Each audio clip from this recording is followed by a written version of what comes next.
प्रश्न है, कैलाश पर्वत तक मेघ का साथी कौन होगा।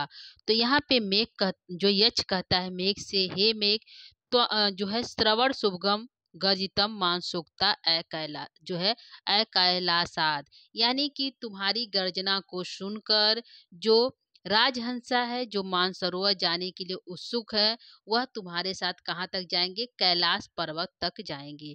तो आंसर हमारे यहाँ पे होगा कौन जाएंगे, तो राजहंसा जाएंगे। ठीक है, तो यहाँ पे आंसर हमारा हो जाएगा राजहंसा, पहले प्रश्न का पहला आंसर। तो दोस्तों आप सभी का स्वागत करती हूँ मैं माला मैम आपके यूट्यूब चैनल, आपके अपने यूट्यूब चैनल EMS क्लासेस 1 में। तो दोस्तों जो है आप सभी का अभिनंदन और स्वागत है। तो यहाँ पे जो है दोस्तों हम जो है प्रश्नोत्तरी कर रहे हैं जो मेघदूतम का। तो आज हमारा जो है 5वां क्लास है मेघदूतम से प्रश्नोत्तरी। इसका जो है सामान्य परिचय हो चुका है, दो जो है मेघदूतम का प्रथम यानी पूर्व मेघ का और उत्तर मेघ दोनों का। तो आप उसको देख सकते हैं प्लेलिस्ट के माध्यम से। तो यहाँ पे हमारा प्रश्नोत्तरी है, जो प्रश्नों की संख्या हमारा है 35। ठीक है, आज हमारा 35 प्रश्न है। यदि आप इस प्रश्न को प्राप्त करते हैं यानी देखते हैं, तो यदि आप चैनल पे पहली बार हैं तो सब्सक्राइब, लाइक और शेयर इत्यादि जरूर करिएगा। और 35 प्रश्न यदि आपने सही किए तो आप कमेंट बॉक्स पे लिखकर यह सूचित करिए कि हमारे सारे क्वेश्चन सही है। तो यहाँ पे जो है हमने 4 ऑप्शन नहीं दिया दोस्तों, इसलिए कि 4 ऑप्शन में समय लगता है और जो है आंसर हमें सटीक की ओर नहीं ले जाता है। तो यहाँ पे जो हमारा आंसर है तो सीधे आंसर की तरफ हम चलेंगे, जिससे कि हमारा जल्दी से प्रश्नोत्तरी हो, समय की बचत हो और ज़्यादा हम प्रश्नोत्तरी को सॉल्व कर सकें। तो दोस्तों यहाँ पे हमारा पहला प्रश्न हो गया। उम्मीद करती हूँ कि प्रश्न आपको अच्छा लगा होगा। पहला प्रश्न आपका सही होगा। अब आइए हमारा दूसरा प्रश्न है राजहंस मेघ के साथी कहाँ होंगे, यानी जो राजहंस है वह कैलाश पर्वत जाएंगे। यहाँ पे हमारा 11वां श्लोक से जो प्रश्नोत्तरी स्टार्ट है दोस्तों। तो 11वां श्लोक का प्रश्नोत्तरी यह है जो अभी हमने स्टार्ट किया। तो यहाँ पे है कि राजहंस मेघ के साथी कहाँ होंगे। तो उन्होंने कहा कि तुम्हारा जो है नवसी भवतो राजहंसा सहाय, जो राजहंस है वह तुम्हारे जो है भवतो माने आपके, भवतो मतलब आपके राजहंस जो है सहाय होंगे कहाँ, नवसी आकाश में। हे मेघ, यदि तुम मेरा संदेश लेकर जाओगे तो नवसी आकाश में भवतो माने आपके यानी मेघ के राजहंस जो है सहायक होंगे। ठीक है, तो प्रश्न यहाँ पे था राजहंस मेघ के साथी कहाँ होंगे, तो आकाश में होंगे। ध्यान रखिएगा, राजहंस आकाश में जो है, मेघ भी आकाश में उड़ेगा और जो राजहंस भी उड़ेंगे। तो मेघ की गर्जना सुनकर जो है राजहंस जो है जो मानसरोवर जाने वाले हैं उत्सुक हैं, क्योंकि बरसात का दिन आने वाला है और वह उस समय वह मानसरोवर चले जाते हैं। कौन, राजहंस। तो तुम्हारी गर्जना सुनकर जो मानसरोवर जाने के लिए उत्सुक है वह अकैलासाद कैलाश पर्वत तक तुम्हारे साथी होंगे। कहाँ होंगे, तो नवसी आकाश में होंगे। ठीक है, ध्यान रखिएगा, प्रश्न है राजहंस मेघ के साथी कहाँ होंगे, तो आकाश में। ठीक है दोस्तों, अगला हम लेंगे प्रश्न, तीसरा जो है अगला प्रश्न हमारा है। प्रश्न है शिलींद्र पद का क्या अर्थ है। ठीक है, महिम उच्छिलिंद्र उच्छिलिंद्राम बध्याम। तो यहाँ पे है कि जिसमें जो है शिलींद्र पद का क्या अर्थ पूछा है। तो यहाँ पे शिलींद्र पद का अर्थ है उपजाऊ भूमि, यानी जहाँ को जिस भूमि को जो है अबध्याम कर यानी बध्या रहित यानी कि बाज रहित कर देता है, यानी कि वहाँ पे उपजाऊ मिट्टी बना देता है, ऐसे मिट्टी को हम कहते हैं शिलींद्र। ठीक है, तो महिम उच्छिलिंद्र जो है आंध्रम बध्याम। ठीक है, तो यहाँ पे जो है शिलींद्र पद का अर्थ हो गया उपजाऊ भूमि। ठीक है, तो ये हमारा आंसर हो गया। शब्दार्थ की दृष्टि से यह इंपॉर्टेंट है, शिलींद्र पद का क्या अर्थ हुआ, उपजाऊ भूमि। तो ये हमारा हो गया 3 प्रश्न। चौथे प्रश्न की तरफ चलेंगे। चौथा प्रश्न है यच पद में कौन सी संधि है। तो यहाँ पे संधि जो हमारा आएगा यच पद में, तो कर्तुम यच, क्या है, कर्तुम यच। तो यहाँ पे संधि पद पूछा है, तो संधि हमारा यहाँ पे है इष्चुत संधि हुआ है। ठीक है, यहाँ पे विग्रह करेंगे तो यत धन च हुआ है। ठीक है, इष्चुत संधि हुआ है। सूत्र कौन सा लगा है दोस्तों, तो इष्टो, इष्चुना, इष्चु। ठीक है। इश्चुनो इश्चुना इश्चु इस्तो इश्चुना इश्चु जो है सूत्र लगा है इस संधि में। तो संधि कौन सी, यच में इश्चुत संधि है और जो है इश्चुत हल है, हल मतलब व्यंजन संधि है, ठीक है। तो संधि विग्रह पूछिए यच का तो यत धन च है, ठीक है। तो ये हमारा चौथे प्रश्न का आंसर है दोस्तों। आगे हम लेंगे पांचवा प्रश्न। अगला हमारा क्वेश्चन है आप लोग के सामने, राजहंस अपने मुख में भोजन के रूप में क्या लिए हुए, यानी कि जब वह जो है आकाश मार्ग में तुम्हारे साथ उड़ेंगे तो राजहंस जो है अपने मुख में भोजन के रूप में कुछ लिए होंगे। तो क्या लिए होंगे, तो विष किसलय अच्छेदात जो है पाथेयन पाथेव पाथेवंतः, यानी कि मार्ग में, पाथे मतलब मार्ग में क्या लिए रहेंगे, किसलय यानी कि विष किसलय यानी कि कमल नाल के जो कोमल नाल होता है, कमल का जो डंठल होता है उसको जो है अपने मुख में दबाए लिए होंगे। कौन, राजहंस है।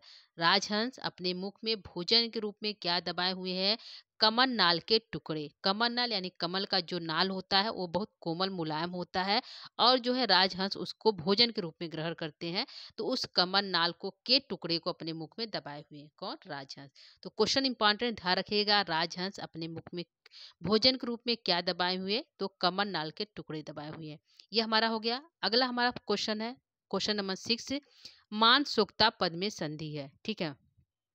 संधि पूछा है, मान सोक्ता पद में संधि है, तो यहाँ पे संधि क्या है, कौन संधि है दोस्तों, गुण संधि है। कौन संधि है, मान जो है यहाँ पे हमारा गुण संधि हुआ मान सोक्ता में, ठीक है।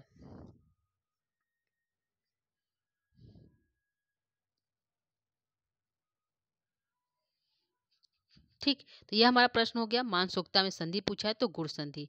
अगला हमारा है 7वां नंबर क्वेश्चन है कि मेघ की गर्जन को सुनकर कौन मानसरोवर तक जाने के लिए उत्सुक होगा।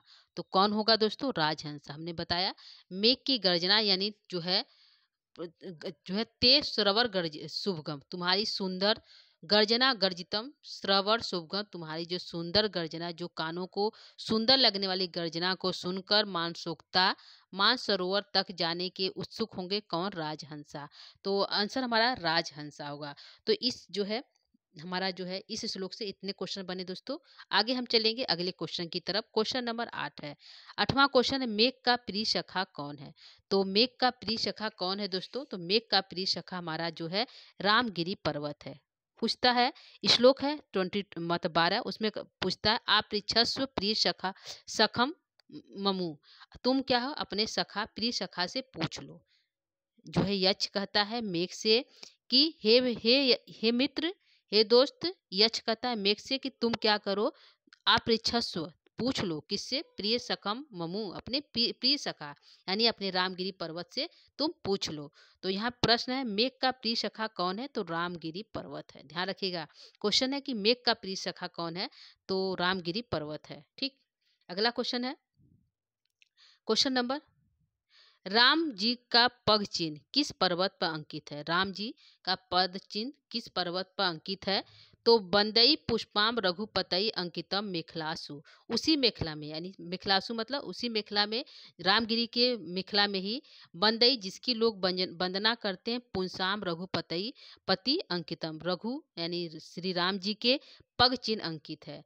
तो राम जी का पग चिन्ह किस पर्वत पर अंकित है, तो रामगिरी पर्वत पे अंकित है। ध्यान रखिएगा, राम जी का पग चिन्ह किस पर्वत पर अंकित है, तो रामगिरी पर्वत। लाइन हमारी है, वंदई पुष्पाम रघुपतई अंकितम मेखलासु, मतलब वंदना करते हैं पूसा, वहाँ के लोग जो है लोगों के द्वारा वंदना की जाती है रघुपतई रघुपति पदई, रघुपति यानी श्री राम जी के पद मतलब पद अंकित चिन्ह अंकितम मेखलासु, उसी मेखला में, कौन सी मेखला, रामगिरी पर्वत में। तो आंसर हमारा रामगिरी पर्वत होगा। ठीक है दोस्तों, आगे हम लेंगे, मेघ अलकापुरी जाने से पहले किस पर्वत का आलिंगन करता है। जब वो जाता है, जाए लगता है, तो यक्ष कहता है तुम क्या करो, पहले अपने प्रिय सखा से पूछ लो, फिर तुंगम आलिंगय शैला, और तुम क्या करो, इसका आलिंगन कर लो, किसका, रामगिरी पर्वत का। तो तुंगम आलिंगय शैलम, इस पर्वत का आलिंगन कर लो और इससे पूछ लो, फिर तुम जाना। ठीक है, तो मेघ अलकापुरी जाने से पहले किस पर्वत का आलिंगन करता है, तो रामगिरी पर्वत का। ठीक है, तो इतने ये हो गए। आगे हमारा क्वेश्चन है 10 नंबर क्वेश्चन। क्वेश्चन है, रघुपति पदई अंकितम पद में संधि है। तो रघुपति पदई में विसर्ग संधि का प्रयोग किया गया है। विग्रह हमारा होगा रघुपति पदई अंकितम। ठीक है, यहाँ पे पदई और अंकितम है, विसर्ग का प्रयोग किया गया है, तो इसमें संधि कौन सी पूछा है, तो विसर्ग संधि का प्रयोग किया गया है। ठीक है, रघुपति पदई अंकितम। ठीक है, यहाँ पे हमारा हो गया 10 नंबर क्वेश्चन। आगे हमारा प्रश्न है 11 नंबर का। यक्ष मेघ को अलकापुरी जाने के लिए सबसे पहले क्या सुनाता है? जब जो है यक्ष जो है अलकापुरी जाने लगता है तो उसको सबसे पहले क्या सुनाता है, तो मार्ग बताता है कि पहले क्या करो तुम, मार्गम तावत श्रुणु, तुम क्या करो सबसे पहले मार्ग सुनो। ठीक है, इस जो है अपने प्रयाणाम अनुरूप, अपने जाने के अनुरूप कथयत मार्ग को क्या करो सुनो।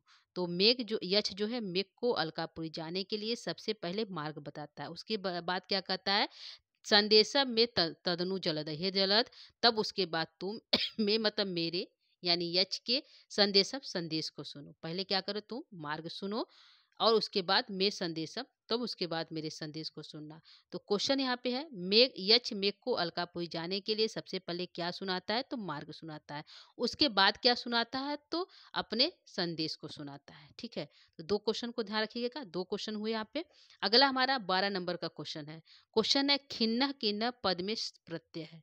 जो खिन्न खिन्न पद आया है और छिड़ छिड़ भी पद आया, और कौन सा आया है, दूसरी लाइन में छिड़ छिड़ पद आया। जब तुम खिन खिन होना और जब तुम छिड़ छिड़ होना, यानी खिन खिन यानी थक जाना और जब तुम कमजोर हो जाना शरीर, छिड़ छिड़ मतलब शरीर से कमजोर हो जाना, तो क्या करना, तो यहाँ पे है खिन्ना खिन्न पद में प्रत्यय क्या है, तो क्यत प्रत्यय का प्रयोग किया गया। कौन सा, और छिड़ में भी बात पूछा तो क्या होगा, इसमें भी क्यत प्रत्यय है, यानी कि दोनों पंक्ति में खिन्न खिन्न पद में प्रत्यय कौन सा, क्यत है। छिड़ छिड़ में कौन सा प्रत्यय का प्रयोग किया गया है, तो क्यत प्रत्यय का प्रयोग किया गया है। ठीक है, तो ये हमारा क्वेश्चन हो गया 12 नंबर। आगे चलेंगे, यहाँ पे है कि साम कौन सा, श्रुत साम में कौन सा विभक्ति और कौन सा वचन है, तो श्रुत साम जो है षष्ठी विभक्ति का बहुवचन है। ठीक है, श्रोत साम में जो है विभक्ति का प्रयोग किया गया है, तो षष्ठी विभक्ति है और बहुवचन का प्रयोग किया गया है। ठीक है, अगला क्वेश्चन है हमारा 14 नंबर का। क्वेश्चन है खिन्न खिन्न यानी जब तुम थक जाना हो जाने पर मेघ कहाँ विश्राम करेगा, तो शिखरेशु, शिखरो उसके, जब तुम जो यक्ष कहता है मेघ से, हे मेघ जब तुम रास्ते में जाना तो तुम जाते वक्त क्या करोगे, थक जाओगे, खिन्न खिन्न यानी थक जाओगे, तुम्हारा शरीर थक जाएगा, तो तुम क्या करना, तुम जो है शिखरेशु पदम न्यस, तुम अपने शिखरों को मतलब किसी शिखर पे, पर्वत के शिखर के पदम न्यस अपने पैर को रख लेना, फिर उसके बाद गंतासी यतन, फिर वहां से तुम जाना। ठीक है, तो गंतासी जो है यत्र, तो वहां से तुम जाना, तो कहाँ जो है विश्राम करना, तो शिखरेशु यानी पर्वतों में। क्या, किसमें दोस्तों, पर्वतों में। तो यहाँ पे पर्वतों में विश्राम करना, तो यहाँ पे आंसर हमारा हो गया कि खिन खिन हो जाने पर मेघ कहाँ विश्राम करेगा, शिखरेशु में। यहाँ एक क्वेश्चन बनेगा शिखरेशु में कौन सी विभक्ति कौन सा वचन है, तो शिखरेशु में जो है यहाँ पे सप्तमी का बहुवचन है। क्या है दोस्तों, सप्तमी का बहुवचन शिखरेशु में प्रयोग किया गया है, तो इसको भी ध्यान रखिएगा, बहुवचन। ठीक है, बहुवचन। ठीक है, किसमें, शिखरेशु पद में जो है सप्तमी का बहुवचन प्रयोग किया गया है। ठीक, तो 2 क्वेश्चन हुए, एक खिन्न खिन्न कहाँ, तो शिखरेशु, छीड़ा छीड़ा, तो अगला हम क्वेश्चन लेंगे छीड़ा छीड़ा हो जाने पर, छीड़ छीड़ यानी जब तुम कमजोर हो जाना, जल जल का जब वर्षा तुम कर लोगे तो थक जाओगे, तो क्या करोगे, छीड़ छीड़ हो जाने पर मेघ कैसा कैसा जल पिएगा, तो जब मेघ जब बारिश कर लेता है, मेघ क्या करता है जब वर्षा कर लेता है कहीं कहीं जगह पर, तो फिर क्या करता है नदियों से पानी को ग्रहण करता है। ठीक है, और जो उस ग्रहण करता है फिर वो कहीं बरसाता है, फिर ग्रहण करता है फिर बरसाता है। तो वह कहा कि पानी तो तुम ग्रहण करोगे, लेकिन कौन सा पानी ग्रहण करोगे, तो कहता है ये मेघ, यक्ष कहता है मेघ से, हे मेघ जब तुम क्षीण हो जाना, कमजोर हो जाना, तो तुम कमजोर हो जाने पर मेघ कैसा जल यानी जल तुम पी लेना, लेकिन कैसा जल पीना, तो परिलघु पय श्रुत शाम, मतलब जो हल्का परिलघु हो, जो क्या करो, जो हल्का हो, परिलघु मतलब जो हल्का हो, पय मतलब जल को तुम क्या करना, स्रोत शाम बहती हुई जल, जो जो स्वच्छ हो और जो परिलघु हो, हल्का हो, ऐसे जल को तुम पी लेना। यानी कि बोला कि तुम भारी जल को मत पीना, क्योंकि यदि भारी जल को पी लोगे तो तुम उड़ नहीं पाओगे, इसलिए तुम क्या करना, परिलघु पय स्रोत शाम, जो है हल्के और जो हल्के जल को पीना। ठीक है, तो ध्यान रखिएगा, मेघ तो जल पिएगा लेकिन कौन सा जल पिएगा? परिलघुपय मतलब हल्का जल पिएगा। ठीक है, कौन कहता है? यक्ष कहता है। तो यहाँ पे छिड़ हो जाने पर मेघ कैसा जल पिएगा? तो परिलघु प्रय सोत्साम मतलब हल्का जल पिएगा। ठीक है, ये हमारा हो गया 15 नंबर क्वेश्चन। आगे हम क्वेश्चन लेंगे 16 नंबर का। क्वेश्चन है तावत श्रीरु पद में संधि है, तो कौन संधि है? तो यहाँ पे संधि हमारी इष्चुत हल संधि हुआ है। ठीक है, तो संधि विच्छेद है तावत धन श्रीरु। ठीक है, तो यहाँ पे इष्चुत हल संधि का प्रयोग किया गया है तावत श्रीरु पद में। ठीक है, तो आंसर हमारा इष्चुत संधि हुआ है, सूत्र हमारा लगा हुआ इष्टो चुना इष्चु और जो है तावत श्रीरु पद में संधि है, तो संधि पद है तावत धन श्रीरु। ठीक है, अगला है चोप भुज में संधि है, तो चोप भुज में कौन सी संधि है? तो यहाँ पे चोप भुज में गुड़ संधि हुआ है। कौन सी संधि हुई दोस्तों? गुड़ संधि। विग्रह क्या होगा? च धन उपभुज। ठीक है, च धन उपभुज, च में अ है, उ है, अ उ कर ओ हो जाता है। ठीक है, क्या हो जाता है दोस्तों? च में च प्लस उपभुज है, उपभुज च में अ है, अ को करेंगे और अ और उ से ओ बन जाता है। क्या बन जाता है? ओ, तो हमारा संधि पद होगा चोप भुज। ठीक है, तो ये हमारा हो गया गुड़ संधि प्रयोग किया गया है चोप भुज में। ठीक, आगे हमारा क्वेश्चन है, क्वेश्चन नंबर 18 है। क्वेश्चन है अद्रे श्रृंगा हरति पवन किस जो है किस विदित्यु उन्मिखी में कौन सा अलंकार का प्रयोग किया गया है? यानी कि यह जो पंक्ति है, इस पंक्ति में किस अलंकार का प्रयोग किया गया है? तो इसमें जो है संधेय अलंकार का प्रयोग किया गया है। इसमें संधेय हो रहा है किसको? जो है वहाँ की जनपद वनिताओं को, वो जो है मुग्ध सिंधा जो है सिंधांगनाओं को जो है क्या हो रहा है? जो है संदेह हो रहा है कि मेघ उड़ रहा है। क्या कर रहा है? अद्रे श्रृंगा हरति पवन, जो है पवन जो है हरण कर रहा है किसका? अद्रे पर्वत का। ठीक है, पर्वत जो है मेघ जो है पर्वत को लिए उड़े जा रहा है, ऐसा जो है संदेह होता है, इसलिए इस पद में जो है संदेह अलंकार का प्रयोग किया गया है। ठीक है, यह हमारा हो गया अलंकार की दृष्टि से यह इंपॉर्टेंट है कि इस पंक्ति में किस अलंकार का प्रयोग किया गया है, तो संदेह अलंकार का प्रयोग किया गया है। अगला हमारा क्वेश्चन है इति उन्मुखी पद में कौन सी संधि है?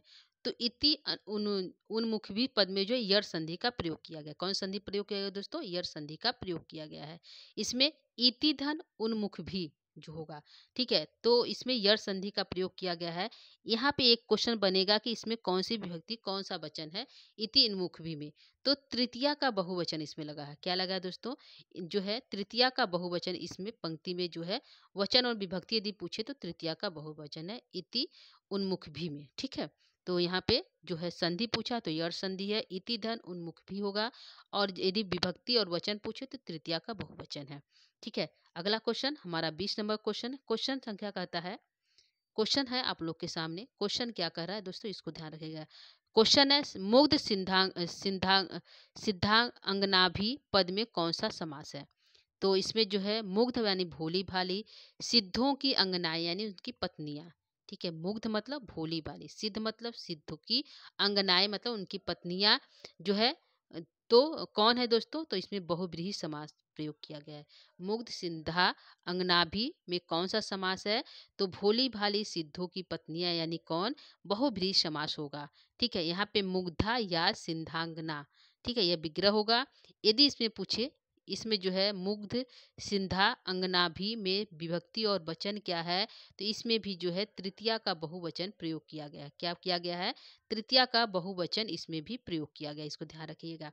ठीक है, मुग्ध मतलब भोली वाले, सिद्ध मतलब जो सिद्धों की अंगनाएं यानी जो उनकी पत्नियां हैं। ठीक है, तो इसमें जो अन पुरुष का बोध हो गया, यानी जो है सिद्ध की पत्नियों का बोध हो गया, इसलिए यहाँ पे अन पुरुष जहाँ पर प्रयोग होगा वहाँ पे बहुव्रीहि समास का प्रयोग किया जाता है। तो यहाँ पे बहुव्रीहि समास हो गया, और जो है विभक्ति और वचन तृतीया का बहुवचन है। ठीक है, अगला क्वेश्चन है मुग्ध सिंधांगनाभि पद जो है यह जो है भोली भाली सिद्धों की जो अंगनाएं हैं वह ऊपर की ओर मुख करके किसको देखेंगी?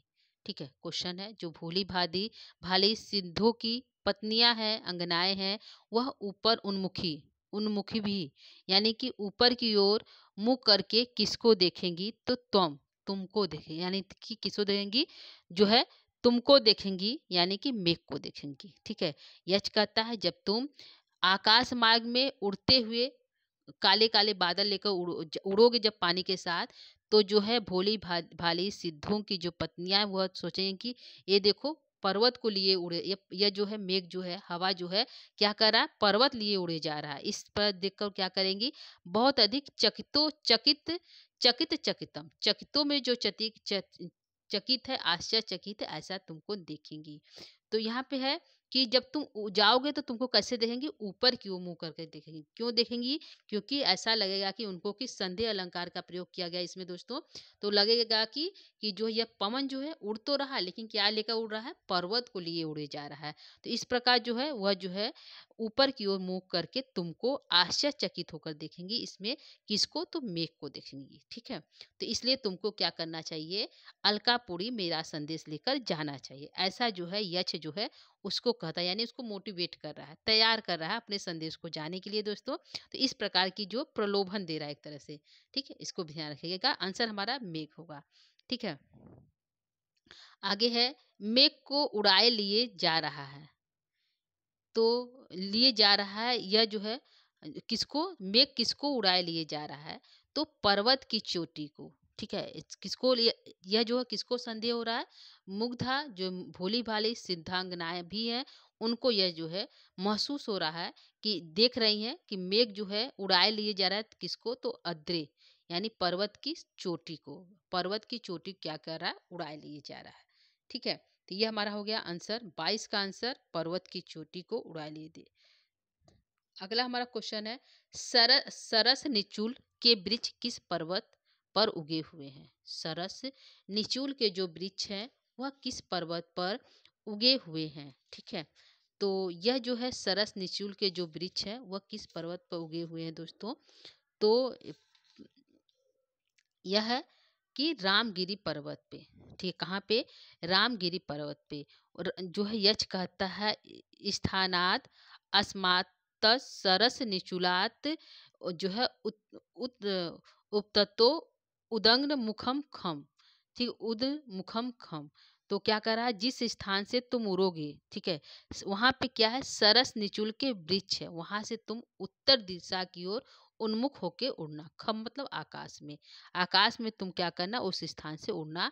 तो यहाँ पे कि सरस निचुल के वृक्ष किस पर्वत पर उगे हुए हैं, तो रामगिरी पर्वत पे उगे हुए हैं। ठीक है दोस्तों, ध्यान रखिएगा, जहां से मेघ उड़ता है कि मेघ कहता, यक्ष कहता है कि तुम यहाँ से नीचे जाकर उड़ना, तो वहां पे जो है सरस के वृक्ष हैं। ठीक है, सरस के वृक्ष है जो बांस की तरह उगते हैं, कोमल कोमल होते हैं।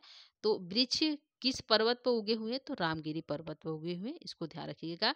अगला क्वेश्चन है, रामगिरी पर्वत का जो निचला भूमि कैसा है, यानी कि जहाँ पे सरस निचुल के वृक्ष उगे हुए हैं वह भूमि कैसा है, ये पूछने है। तो रामगिरी पर्वत पर निचला भूमि कैसा है, यानी सरस निचुला जो है जहाँ का भूमि वो कैसा है, तो आर्द्र है, गीला है, कुछ नमी लिए हुए है, इसलिए उस पर्वत पर जो है सरस निचुले के वृक्ष उगे हुए हैं। तो वहाँ की भूमि कैसी है दोस्तों, तो आर्द्र है, यानी गीली भूमि है। ठीक है, तो रामगिरी पर्वत का निचला भूमि कैसा है, तो आर्द्र और गीला है। ठीक है, तो 24 प्रश्न हो गया दोस्तों। अगला हमारा प्रश्न है 25। ठीक है, तो प्रश्न है दोस्तों, मेघ रामगिरी पर्वत से किस दिशा की ओर उन्मुख होकर उड़ेगा। ठीक है, तो यक्ष कहता है कि तुम रामगिरी के निचली सतह, यानी जहाँ पे सरस निचुल के वृक्ष है, वहां से तुम क्या करना, उदंग मुखम खम, उत्तर की ओर मुख करके आकाश में उड़ना। ठीक है, तो यहाँ पे जो है उत्तर दिशा की ओर मुख करके जो उड़ना, कौन कहता है, यक्ष कहता है। कहाँ से उड़ना, रामगिरी पर्वत से उड़ना। तो मेघ रामगिरी पर्वत से किस दिशा की ओर उन्मुख होकर उड़ेगा, तो उत्तर दिशा की ओर उन्मुख होकर। कहाँ से उड़ेगा, रामगिरी पर्वत से। किस स्थान के, रामगिरी पर्वत के निचले स्थान से, यानी जहाँ से सरस से निचुला के वृक्ष उगे हूँ वहां से किस दिशा की ओर, उत्तर दिशा की ओर। कहाँ उड़ेगा, खम, आकाश में उड़ेगा।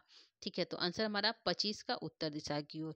अगला हमारा क्वेश्चन है 26 नंबर क्वेश्चन दोस्तों है कि रामगिरी पर्वत से उड़ते समय मेघ किससे बचते हुए आगे बढ़ेगा। ठीक है, तो उन्होंने कहा, मेघ कहता है, यक्ष कहता है मेघ से, जब तुम रामगिरी पर्वत से उड़ोगे, उत्तर दिशा की ओर उड़ोगे, तो तुमको क्या मिलेंगे, दिंगनागा नाम, यानी कि अष्टदिग्गज, यानी 8 दिशाओं के जो हाथी वह तुम्हें मिलेंगे। तो तुम क्या करना, उसके सूढ़ों से, उसके स्थूल हस्ताम और लेपान, यानी उसके स्थूलप जो उसके स्थूल जो उसके जो है स्थूल होते हैं जो उसके, तो वह किसके समान होते हैं, हस्त के हाथ के समान है।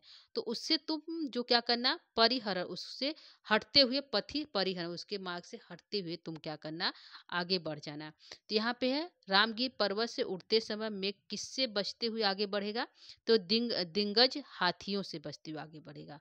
ठीक है, तो लाइन हमारी है, दिंगना गानाम पथि परिहरण स्थूल हस्ता अवलेपान। यानी जब तुम जाना तो तुम्हें जो हस्त जो है आठों दिशाओं के जो हाथी वो तुमको मिलेंगे। पथि मतलब मार्ग में, उसको परिहर मतलब हटाते हुए, स्थूल हस्ताम उसके जो है जो स्थूल के समान जो उसके हाथ है उसको जो हटाते हुए तुम आगे बढ़ जाना। तो क्वेश्चन हमारा ध्यान रखिए, क्वेश्चन क्या पूछ रहा है, रामगिरी पर्वत से उड़ते समय में किससे बचते हुए आगे बढ़ेगा, दिग्गज हाथी से बचते हुए वहां से आगे बढ़ेगा। ठीक है, अगला हमारा प्रश्न है, कृषि का फल किस पर आसक्त है। ठीक है, तो मेघ पर। मेघ कहता है जब तुम आकाश मार्ग में जाओगे तो तुमको कौन देखेंगी भैया, तो यहाँ पे है कौन देखेंगी, तब त्वाम आत्यम कृषि फलम इति भ्रूविलास अनभिघ्यई प्रीति स्निग्धई जनपद वधु लोचनई। यानी तुमको देखेंगी कौन, तो जनपद की बधुओं देखेंगी। क्यों देखेंगी भाई, तो यहाँ पे कहा क्यों देखेंगी, तो बोला कि कृषि त्वाम आत्यम, तो त्वयि आयत्यम, तुम्हारे ही अधीन है, क्या है, कृषि फलम इति, कृषि का जो फल है तुम्हारे ऊपर आश्रित है, इसलिए तुमको जो है जनपद की बधुएं तुमको देखेंगी। तो यहाँ पे प्रश्न है कृषि का फल किस पर आसक्त है, तो मेघ पर आसक्त है। ठीक है, क्वेश्चन है कृषि का फल किस पर आसक्त है, तो मेघ पर आसक्त है। यदि बारिश नहीं होगी तो खेती नहीं होगी। ठीक है, ध्यान रखिएगा दोस्तों, बिना बारिश की खेती नहीं होगी।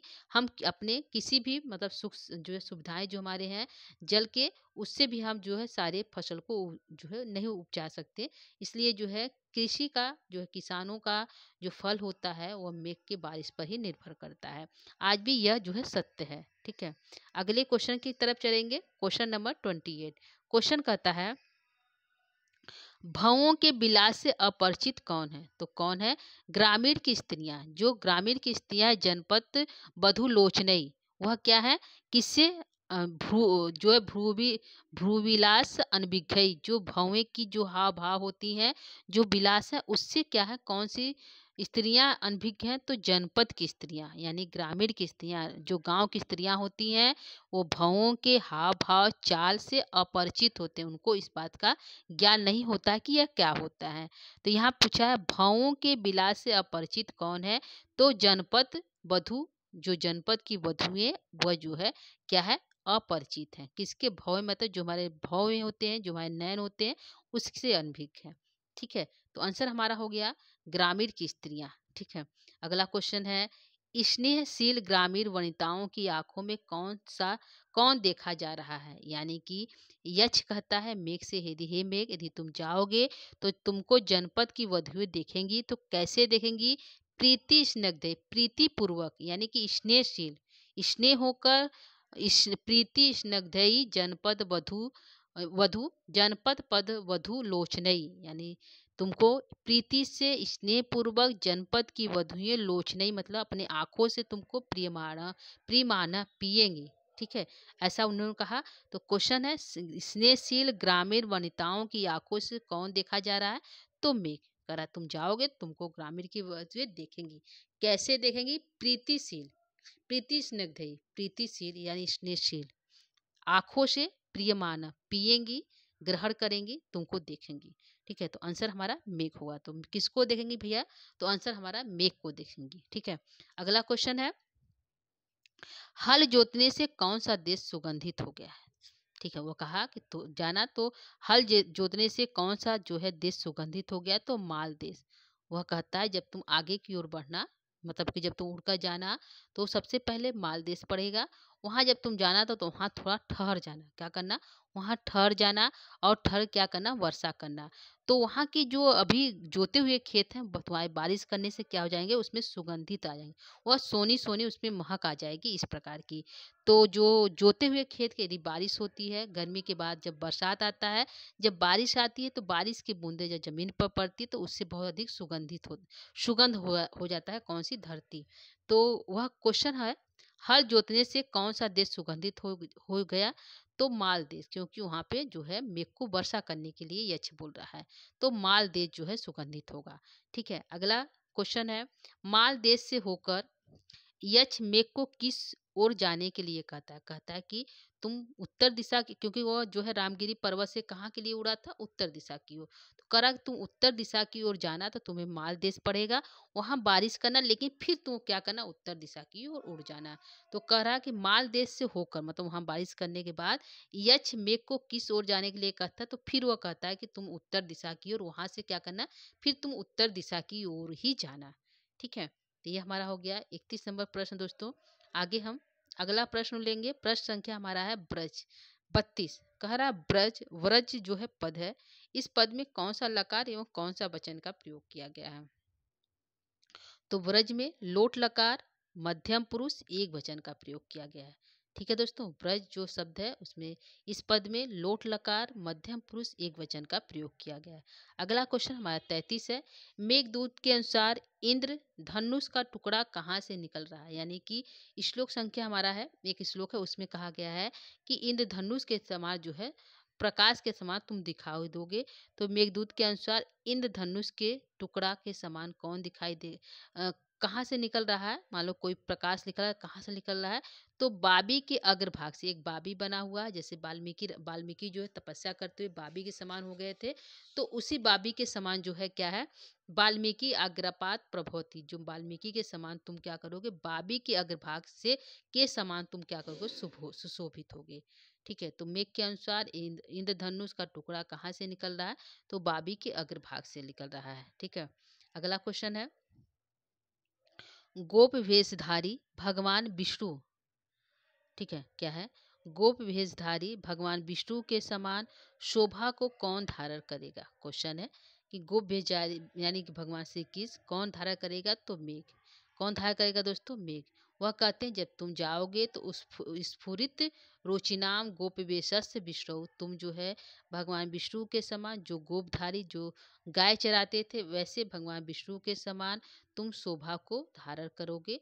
यक्ष कहता है मेघ से, तो मेघ हो आंसर हमारा होगा। मेघ कौन शोभा को धारण करेगा दोस्तों? तो मेघ शोभा को धारण करेगा। ठीक है, यह हमारा हो गया 34 क्वेश्चन। अगला हमारा आज का अंतिम प्रश्न। ठीक है दोस्तों, तो अंतिम प्रश्न है आपके सामने। प्रश्न हमारा कहता है, अपत्यंते पद में कौन सा लकार और वचन है?